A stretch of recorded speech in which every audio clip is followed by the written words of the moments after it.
ನಮಸ್ತೆ, ನಾನು ನಿಮ್ಮ ಸೂರ್ಯನಾರಾಯಣಾಚಾರ್ಯ ಗುರೂಜಿ. ಚಿತ್ರಲೋಕ ಚಾನಲ್ಗೆ ಎಲ್ಲರಿಗೂ ವೆಲ್ಕಮ್. ಈ ವಿಡಿಯೋನ ಸಬ್ಸ್ಕ್ರೈಬ್ ಮಾಡಿ, ಶೇರ್ ಮಾಡಿ, ಲೈಕ್ ಮಾಡಿ. ನೋಡಿ, ಈ ದಿನ ನಾನು ನಿಮಗೆ ತಿಳಿಸ್ಕೊಡ್ತಕ್ಕಂಥದ್ದು ಏನು ಅಂತಂದರೆ 10ನೇ ಮನೆ ಬಗ್ಗೆ, ಕುಂಡಲಿಲಿ 10ನೇ ಮನೆ ಬಗ್ಗೆ ವಿಶ್ಲೇಷಣೆಯನ್ನು, 10ನೇ ಮನೆ ಏನಕ್ಕೆ ಇಂಪಾರ್ಟೆಂಟು, 10ನೇ ಮನೆ ಏನಕ್ಕೆ ಯೂಸ್ ಆಗುತ್ತೆ, ಏನೆಲ್ಲ 10ನೇ ಮನೇಲಿ ನೋಡೋಕೆ ನಮ್ಗೆ ಸಿಗುತ್ತೆ, ಏನು ಅದಕ್ಕೆ ಪರಿಹಾರ, ಏನು ಅಫ್ಲಿಕ್ಟ್ ಆಗಿದ್ರೆ ಪ್ರಾಬ್ಲಮ್ ಏನಾಗುತ್ತೆ, ನಾನು ಈ ದಿನ ತಿಳಿಸ್ಕೊಡ್ತೀನಿ. ನೋಡಿ, 10ನೇ ಮನೆ ಅಂತಂದರೆ ಕರ್ಮಭಾವ ಅಂತ ಹೇಳ್ತೀವಿ. ಕರ್ಮ ಅಂತ ಹೇಳಿದ್ರೆ ನಾವು ಮಾಡ್ತಕ್ಕಂಥ ಕೆಲಸ. ಏನು ಕೆಲಸ ನೋಡಿ, ಇವಾಗ ನಾವು ಏನಾದರೂ ಸಂಪಾದನೆ ಮಾಡಬೇಕು, ನಮಗೆ ಒಂದು ಶ್ರೇಯಸ್ ಕಾಣಬೇಕು, ದುಡ್ಡು ಕಾಸು ಬರಬೇಕು ಅಂದರೆ ನಾವು ಸಂಪಾದನೆ ಮಾಡಲೇಬೇಕು. ಸಂಪಾದನೆ ಅಂದರೆ ಕೆಲಸ ಮಾಡಬೇಕು. ಸೊ ನಮ್ಮ ವೃತ್ತಿ ಎಷ್ಟು ಬಲವಾಗಿರುತ್ತೆ, ಮನುಷ್ಯನ ಜೀವನ ಅಷ್ಟು ಚೆನ್ನಾಗಿರುತ್ತೆ ಅಂತ ಶಾಸ್ತ್ರ ಹೇಳುತ್ತೆ. ಅಂದರೆ ವೃತ್ತಿ ಎಷ್ಟು ಬಲವಾಗಿರುತ್ತೋ ಅಷ್ಟು ದುಡ್ಡು ಬರುತ್ತೆ, ಎಷ್ಟು ದುಡ್ಡು ಬರುತ್ತೋ ಅಷ್ಟು ದುಡ್ಡಲ್ಲಿ ಮನುಷ್ಯ ಸಂತೋಷವಾಗಿರ್ತಾನೆ, ಅವ್ನಿಗೆ ಬೇಕಾಗಿರ್ತಕ್ಕಂಥದ್ದೆಲ್ಲ ತೊಗೊಂಡು ಚೆನ್ನಾಗಿರ್ತಾನೆ ಅಂತ ಶಾಸ್ತ್ರ ಹೇಳುತ್ತೆ. ಸೊ ಈಗ ಏನಾಗುತ್ತೆ ಅಂತಂದರೆ 10ನೇ ಮನೆ ಕರ್ಮದ ಭಾವದಲ್ಲಿ ಏನು, ಕರ್ಮಸ್ಥಾನ ಏನಕ್ಕೆ ಯೂಸ್ ಆಗುತ್ತೆ ನೋಡಿ. 10ನೇ ಮನೆ ಭಾವ ತಂದೆಯ ಸ್ಟೇಟಸ್ ಹೆಂಗಿದೆ ಅಂತ ನೋಡೋಕ್ಕೆ ನಾವು ನೋಡ್ತೀವಿ. 10ನೇ ಮನೆಯಲ್ಲಿ ಏನು ನೋಡ್ತೀವಿ, ಕೆಲಸ. ನಾವು ಯಾವ ವೃತ್ತಿನ ಚೂಸ್ ಮಾಡಿಕೊಂಡ್ರೆ ಒಳ್ಳೆಯದು, ಅದು ಬಿಸ್ನೆಸ್ಸಾ, ಇಲ್ಲ ಅಂತಂದರೆ ಕರಿಯರಾ, ಇಲ್ಲಾಂದರೆ ಜಾಬಾ, ಇದನ್ನು ನೋಡ್ತೀವಿ. ಸೊ 10ನೇ ಮನೇಲಿ ಇನ್ನೇನಪ್ಪ ನೋಡ್ತೀವಿ ಅಂತ ಹೇಳಿದ್ರೆ, ಜಾತಕದಲ್ಲಿ 10ನೇ ಮನೆ ಏನಾಗುತ್ತೆ ಅಂತ ಹೇಳಿದ್ರೆ 4ನೇ ಮನೆಯಿಂದ ತೊಗೊಂಡ್ರೆ 10ನೇ ಮನೆ 7 to 7 ಆಗುತ್ತೆ. ಅಂದರೆ ನಿಮಗೆ ಕ್ಯಾಲ್ಕುಲೇಷನ್ ಏನಾಗುತ್ತೆ ಅಂದರೆ 10th ಹೌಸ್ ಇದೆಯಲ್ಲ, ತುಂಬ ಪವರ್ಫುಲ್ ಹೌಸು. ಈ 10ನೇ ಮನೆಯಲ್ಲಿ ನಮ್ಮ ಪ್ರೊಫೆಷನ್ನು, ಸಕ್ಸಸ್ಸು, ಗ್ರೋತು, ವೆಲ್ತು, 10ನೇ ಮನೆಯಿಂದ ಕೂಡ ನಾವು ದುಡ್ಡನ್ನ ನೋಡ್ತೀವಿ. ಹೆಂಗೆ, ಯಾವ ರೀತಿ ಸಂಪಾದನೆ ಆಗುತ್ತೆ, ಎಷ್ಟು ಸಂಪಾದನೆ ಆಗುತ್ತೆ, ಈ ಶುಭ ಗ್ರಹಗಳಿದ್ರೇನು, ಅಶುಭ ಗ್ರಹಗಳಿದ್ರೇನು, ಇದೆಲ್ಲ ಕ್ಯಾಲ್ಕುಲೇಷನಲ್ಲಿ ಬರುತ್ತೆ. ನೋಡಿ, 10ನೇ ಮನೇಲಿ ಇವಾಗ ಕೆಲವೊಂದು ಕಾಂಬಿನೇಷನ್ಗಳು ಹೇಳ್ತೀನಿ. ಜಾತಕದಲ್ಲಿ ನಂಗೆ ಸಾಕಷ್ಟು ಈ ಮುಂದೆ ಕೇಳ್ತಾಯಿದ್ರಿ, ಈ ಒಂದು ಕೆಲಸದ ಬಗ್ಗೆ, ಕೆಲಸದಲ್ಲಿ ಗ್ರೋತೇ ಇಲ್ಲ, ಕೆಲಸನೇ ಸಿಗ್ತಾ ಇಲ್ಲ. ಸೊ ಈಗ ಇಂಜಿನಿಯರಿಂಗ್ ಮುಗಿಸಿದ್ರು ಕೆಲಸ ಸಿಗ್ತಾ ಇಲ್ಲ, ಇನ್ನು ಬೇರೆ ನಾವು ಡಾಕ್ಟ್ರ್ ಇದು ಮುಗಿಸಿದ್ರು ಕೆಲಸ ಸಿಗ್ತಾ ಇಲ್ಲ, ಏನೋ ಬೇರೆ ಒಂದು ಟೆಕ್ನಿಕಲಾಗಿ MBA ಮಾಡಿದ್ವಿ, ನಮಗೆ ಕೆಲಸ ಸಿಗ್ತಾ ಇಲ್ಲ. ಕೆಲಸ ಯಾವಾಗ ಸಿಗುತ್ತೆ, ಏನಕ್ಕೆ ಸಿಗ್ತಾ ಇಲ್ಲ, ಯಾಕೆ ಸಿಗ್ತಾ ಇಲ್ಲ, ಯಾವಾಗ ಸಿಗುತ್ತೆ ಅಂತ ನಾನು ನಿಮ್ಗೆ ಹೇಳ್ತೀನಿ. ನೋಡಿ, ಜಾತಕದಲ್ಲಿ ಏನಾಗಿರುತ್ತೆ ಅಂತಂದರೆ, ನಿಮಗೆ ಯಾವಾಗ ಕೆಲಸ ಸಿಗಲ್ಲ ಅಂತ ಹೇಳಿದ್ರೆ, ನಿಮ್ಮ ಜಾತಕದಲ್ಲಿ ಏನಾದರೂ 8ನೇ ಮನೆ ದಶಾಂತರದಶೆ, 12ನೇ ಮನೆ ದಶಾಂತರದಶೆ, ಇಲ್ಲ 10ನೇ ಮನೆ ಗ್ರಹ ಏನಾದರೂ ಅಫ್ಲಿಕ್ಟ್ ಆಗಿದ್ದರೆ, 10ನೇ ಮನೆ ಕರ್ಮಸ್ಥಾನದ ಭಾವ ಗ್ರಹ ಕರ್ಮಸ್ಥಾನದೂ ಹೋಗಿ ಎಲ್ಲಾದರೂ ನೆಗೆಟಿವ್ ಪ್ಲ್ಯಾನೆಟ್ ಜೊತೆ ಸೇರಿಕೊಂಡು ಡ್ಯಾಮೇಜ್ ಆಗಿಬಿಟ್ಟಿದ್ರೆ, ಆಗ ನಿಮಗೆ ಒಂದು 3 ವರ್ಷ, 4 ವರ್ಷ, 5 ವರ್ಷ ಆ ಥರ ಕೆಲಸನೇ ಸಿಗೋಲ್ಲ. ಎಷ್ಟೊಂದು ಜನ ಫಾರಿನ್ಗೆ ಹೋಗಿರ್ತಾರೆ, ನನ್ನ ಕಸ್ಟಮರ್ ಸುಮಾರು ಜನ, ಅವ್ರಿಗೆ 6 ತಿಂಗಳು, 1 ವರ್ಷ ಕೆಲಸನೇ ಸಿಕ್ಕಿರಲ್ಲ. ಸೊ ಆಗ ನಾವೇನು ಮಾಡ್ತೀವಿ ಅಂದರೆ, ಅದಕ್ಕೆ ತಕ್ಕಾಗೆ ಪರಿಹಾರನ, ರೆಮಿಡಿಗಳನ್ನ ಹೇಳ್ತೀವಿ, ಅದಕ್ಕೆ ತಕ್ಕಾಗೆ ಹೋಮಗಳನ್ನ ಮಾಡಬೇಕಾಗತ್ತೆ. ಮಾಡಿಕೊಂಡ್ರೆ ಖಂಡಿತ ನಿಮಗೆ ಜಾಬ್ ಸಿಗುತ್ತೆ. ಯಾವಾಗ ಜಾಬ್ ಸಿಗುತ್ತೆ ಅಂತ ಹೇಳ್ತೀನಿ ನೋಡಿ, 6ನೇ ಮನೆ, 10ನೇ ಮನೆ, 11ನೇ ಮನೆ, ಈ 3 ಗ್ರಹಗಳು ಏನಾದರೂ ದಶಾಂತರದಶ, ಪ್ರತ್ಯಂತರ ದಶೆಯಲ್ಲಿ ನಡೀತಾ ಇದ್ದರೆ, ನಿಮ್ಮ ರಾಶಿಯಿಂದ ಏನಾದರೂ ಆ ಗ್ರಹಗಳು ಒಳ್ಳೆ ಪೊಸಿಷನಲ್ಲಿ ಇದ್ದರೆ, ಟ್ರಾನ್ಸಿಟ್ ಅಂದರೆ ಗೋಚಾರ ಕುಂಡ್ಲಿಲಿ ಚೆನ್ನಾಗಿದ್ದರೆ ಖಂಡಿತ ಆವಾಗ ಜಾಬ್ ಸಿಗುತ್ತೆ ಅಂತ ಶಾಸ್ತ್ರ ಹೇಳುತ್ತೆ.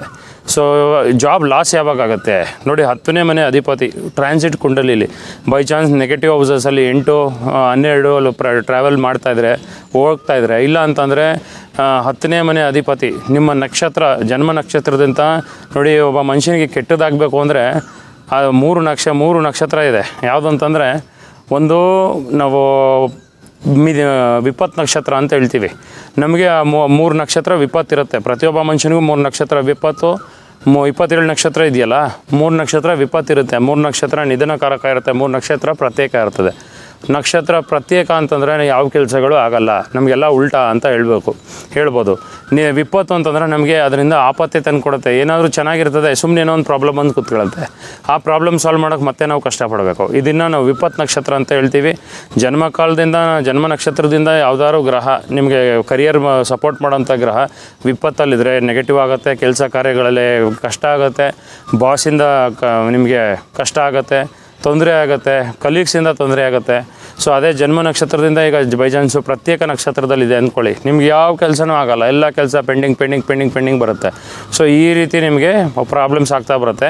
ಅದಲ್ಲದೆ ನಿಮಗೆ ಜನ್ಮ ನಕ್ಷತ್ರದಿಂದ ಇದು ತಗೊಳ್ಳಿ, ನಿಧನಕಾರಕ ನಕ್ಷತ್ರದಲ್ಲಿ ಗ್ರಹಗಳು ಹೋಗ್ತಾ ಇದೆ ಅಂದ್ಕೊಳ್ಳಿ, ಕಂಪ್ಲೀಟ್ ಲಾಸು, ಏನಾದರೂ ಒಂದು ಪ್ರಾಬ್ಲಮ್ಸು, ಏನಾದರೂ ಒಂದು ಡ್ಯಾಮೇಜು, ಏನಾದರೂ ಅದಕ್ಕೆ ಕಾಂಪನ್ಸೇಷನ್ ಕಟ್ಟಬೇಕು. ಸೊ ಈ ರೀತಿ ಕಾಂಪನ್ಸೇಷನ್ ಕಟ್ಟೋದಾಗುತ್ತೆ ಹೊರತು ನಿಮಗೆ ಅದರಿಂದ ಲಾಭ ಅನ್ನೋದು ನೀವು ನೋಡೋಕ್ಕಾಗಲ್ಲ.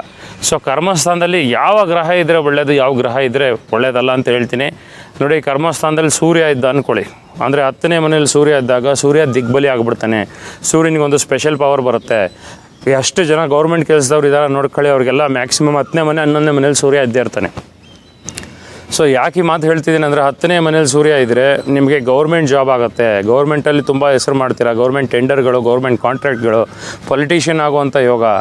ಸೊ 10ನೇ ಮನೆಯಲ್ಲಿ ಸೂರ್ಯ ಇದ್ದರೆ ಸಾಕಷ್ಟು ಮೆಡಿಸಿನ್ ಬಿಸ್ನೆಸ್ ಮಾಡ್ಬೋದು, ಮೆಡಿಸಿನ್ಗೆ ಇಲ್ಲ ಮೆಡಿಸಿನಲ್ ಫೀಲ್ಡಲ್ಲಿ ಇರ್ಬೋದು, ಡಾಕ್ಟ್ರ್ ಫೀಲ್ಡ್ಗೆ ಹೋಗ್ಬೋದು. ಸೊ ಈ ರೀತಿ ಕ್ಯಾಲ್ಕುಲೇಷನ್ ಇದೆ. ಚಂದ್ರ ಬಂದಾಗ 10ನೇ ಮನೆಯಲ್ಲಿ ಚಂದ್ರ ಬಂದಾಗ ಏನಾಗುತ್ತೆ ಅಂತಂದರೆ ನಿಮಗೆ ಚಂದ್ರ ಅಂದರೆ ಮೆಡಿಸಿನ್ ಆಗುತ್ತೆ, ಲಿಕ್ವಿಡ್ ಆಗುತ್ತೆ, ಲಿಕ್ವಿಡ್ ಬಿಸ್ನೆಸ್ಸು, ಇಲ್ಲ ಲಿಕ್ವಿಡ್ ಬಿಸ್ನೆಸ್ ಮಾಡ್ಬೋದು, ಹಾಲ್ ಬಿಸ್ನೆಸ್ಸು, ನೀರಿನ ಬಿಸ್ನೆಸ್ ಮಾಡ್ಬೋದು. ಚಂದ್ರ 10ನೇ ಮನೆ ಇದ್ದರೆ ಮೆಡಿಸಿನ್ ಬಿಸ್ನೆಸ್ ಮಾಡ್ಬೋದು. ಚಂದ್ರ ಲಿಕ್ವಿಡ್ ಏನೇನು ಸಂಬಂಧಪಟ್ಟಿದೆಯೋ ವೈಟ್ ಕಲರ್ ಬಟ್ಟೆ ಬಿಸ್ನೆಸ್ಸು ಕೂಡ ಮಾಡ್ಬೋದು. ಚಂದ್ರ ಕೂಡ ದಶಮ ಸ್ಥಾನದಲ್ಲಿದ್ದರೆ, ಯಾಕಂದರೆ ಹೆಣ್ಣು ಗ್ರಹ ಅಲ್ವಾ, ಆ ರೀತಿ ಕ್ಯಾಲ್ಕುಲೇಷನ್ ಆಗುತ್ತೆ. ಮತ್ತು ಎಸ್ಪೆಷಲಿ ಚಂದ್ರ ದಶಮದಲ್ಲಿದ್ದಾಗ ಒಳ್ಳೆ ಕರಿಯರ್ ಅಂತ ಕೊಡ್ತಾನೆ. ಎಸ್ಪೆಷಲಿ ಆ್ಯಂಡ್ ಚಂದ್ರ ಈ ಎಲ್ಲ ಮೆರೈನ್ ಇಂಜಿನಿಯರಿಂಗ್ ಮಾಡ್ತಾರೆ ಗೊತ್ತಾ, ನೀರಿನ ಮೇಲೆ ಬೋಟ್ ಚಲಿಸಿ ಒಂದು 6 ತಿಂಗಳು ಇದ್ದು ಬರ್ತಾರಲ್ಲ ಮೆರೈನ್ ಇಂಜಿನಿಯರ್ಸ್, ಅಂಥವ್ರಿಗೆ ಏನು ಹೇಳ್ತೀನಿ ಅಂದರೆ ಅಂಥವ್ರಿಗೆ ದಶಮ ಸ್ಥಾನದಲ್ಲಿ ಚಂದ್ರ ಇರುತ್ತೆ. ಅಂಥವ್ರು ಮರೈನ್ ಇಂಜಿನಿಯರ್ಗಳಾಗ್ತಾರೆ, ನೀರಿನ ಮೇಲೆ ವ್ಯವಹಾರ ಆಗ್ತಕ್ಕಂಥದ್ದು, ಕೆಲಸ ಆಗ್ತಕ್ಕಂಥದ್ದು. ಅದಾದಮೇಲೆ ಕುಜ ದಶಮ ಸ್ಥಾನದಲ್ಲಿದ್ದರೆ ಏನಾಗುತ್ತೆ ಅಂದರೆ ಕುಜ ಕೂಡ ತುಂಬ ಪವರ್ಫುಲ್ ಪ್ಲಾನೆಟು, ದಿಗ್ಬಲಿ ಆಗ್ತಾನೆ ದಶಮ ಸ್ಥಾನದಲ್ಲಿ. ಆ್ಯಂಡ್ ಅದು ಕೂಡ ಒಳ್ಳೆ ರಾಶಿಲಿ ವೃಶ್ಚಿಕ ರಾಶಿ, ಮಕರ ರಾಶಿ, ಮೇಷರಾಶಿಲಿ ಇದ್ಬಿಟ್ರೆ ತುಂಬ ಪವರ್ಫುಲ್ಲಾಗಿ ಅವ್ರಿಗೆ ಪೊಲೀಸ್ ಆಗುವಂಥ ಯೋಗ ಆಗುತ್ತೆ. ಒಳ್ಳೆಯ ಒಂದು ಪೊಲೀಸಲ್ಲಿ ಅಧಿಕಾರಿ ಆಗುತ್ತೆ, ಸರ್ಕಲ್ ಇನ್ಸ್ಪೆಕ್ಟರ್ ಆಗಲಿ, IPS ಆಗಲಿ, IAS ಆಗಲಿ, SP, ಕಮಿಷನರ್, ಇದೆಲ್ಲ ನಿಮಗೆ ದಶಮ ಸ್ಥಾನದಲ್ಲಿ ಕುಜ ಬಂದಾಗ ತುಂಬ ಪವರ್ಫುಲ್ಲಾಗಿ ಪೊಲೀಸು ಇಲ್ಲ ಆರ್ಮಿಗೆ ಹೋಗೋವಂಥ ಯೋಗಗಳು ಕೂಡ ಬರುತ್ತೆ ಅಂತ ಶಾಸ್ತ್ರ ಹೇಳುತ್ತೆ.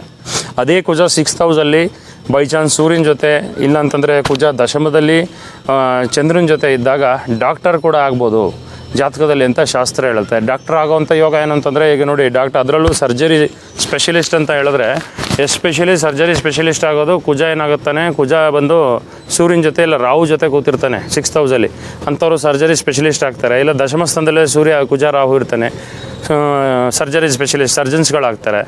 ಸೊ ಈ ರೀತಿ ಒಂದು ಕ್ಯಾಲ್ಕುಲೇಷನು ಕರಿಯರ್ ಕರ್ಮಭಾವದಲ್ಲಿ ನೋಡ್ಬೋದು. ಆ್ಯಂಡ್ ಸಾಫ್ಟ್ವೇರ್ ಇಂಜಿನಿಯರ್ಗಳು ಹೆಂಗಾಗ್ತಾರೆ ಅಂದರೆ ದಶಮ ಸ್ಥಾನದಲ್ಲಿ ಸೂರ್ಯ ಬುಧ, ದಶಮ ಸ್ಥಾನದಲ್ಲಿ ಸೂರ್ಯ ಶುಕ್ರ ಇದ್ದಾಗ ಸಾಫ್ಟ್ವೇರ್ ಸೆಕ್ಟರ್ ತುಂಬ ಪವರ್ಫುಲ್ಲಾಗಿ ಹೆಲ್ಪ್ ಆಗುತ್ತೆ, ತುಂಬ ಪವರ್ಫುಲ್ಲಾಗಿ ಅವ್ರು ಹೆಲ್ಪ್ ಮಾಡ್ತಾರೆ ಅಂತ ಅರ್ಥ. ದಶಮ ಸ್ಥಾನದಲ್ಲಿ ರಾಹು ಇದ್ದರೆ ಒಳ್ಳೆ ಫೋಟೋಗ್ರಾಫರ್ ಆಗ್ಬೋದು, ಒಳ್ಳೆ ವೀಡಿಯೋಗ್ರಾಫರ್ ಆಗ್ಬೋದು, ಒಳ್ಳೆ ಕಂಟೆಂಟ್ ಕ್ರಿಯೇಟರ್ ಆಗ್ಬೋದು, ಯೂಟ್ಯೂಬು ಚಾನಲ್ ಇದು ಮಾಡ್ಬೋದು. ಆ್ಯಂಡ್ ದಶಮ ಸ್ಥಾನದಲ್ಲಿ ರಾಹು ಇದ್ದರೆ ಸೋಷಿಯಲ್ ಮೀಡಿಯಾದಲ್ಲಿ ಟೈಕೂನ್ ಆಗ್ಬೋದು ಆ್ಯಕ್ಚುಲಿ ಹೇಳಬೇಕು ಅಂತಂದರೆ.